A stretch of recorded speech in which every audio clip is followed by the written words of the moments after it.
आज आपण करणार आहोत पनीर कोफ्ता। जे आपण हॉटेलमध्ये गेल्यावर भाजी मागवतो तीच आज आपण घरात करणार आहोत। तर त्यासाठी आपण येथे घेतलेले आहे 2 बटाटे उकडून किसून घेतलेले आहेत। पनीर 100 ग्रॅम आहे।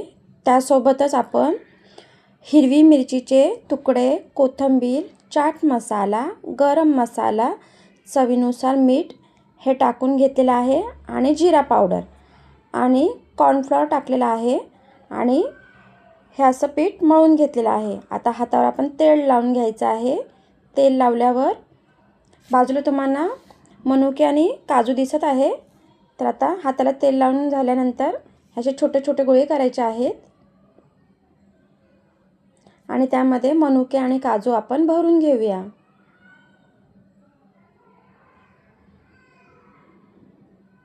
अशा पद्धतीने भरून घ्यायचा आहे आणि पुन्हा गोल असा आकार द्यायचा आहे। तुम्हाला जो आकार आवडेल तो आकार द्या।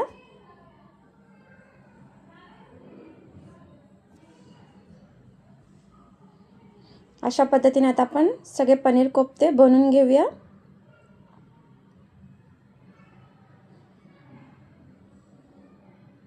पंधरा आपले पनीर कोफ्ते तयार झालेले आहेत। आता ह्यावरती थोडंसं कॉर्नफ्लॉवर जे आहे ते आपण शिंपडून घेऊया। ह्याने काय होईल की आपण तेलामध्ये जेव्हा कोफ्ते सोडू तर ते फुटणार नाही किंवा सुटणार नाही। त्याच्यामुळे आपण हे कॉर्नफ्लॉवरमध्ये व्यवस्थित घोळून घेऊया।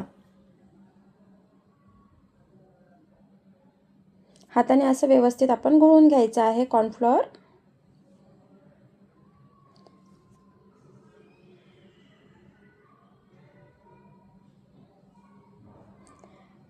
बाजूला आपण कढईमध्ये तेल गरम करायला ठेवलं आहे। मोठ्या आचेवर तेल व्यवस्थित गरम करून घ्यायचं आहे। तुम्ही बघू शकता जेव्हा आपण कोफ्ते तेलामध्ये सोडू तेव्हा आच मध्यम करायची आहे।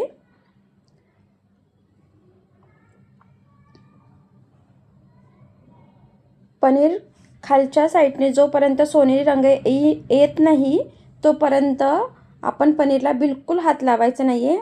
असा सोनेरी रंग आला की आपण झाऱ्याने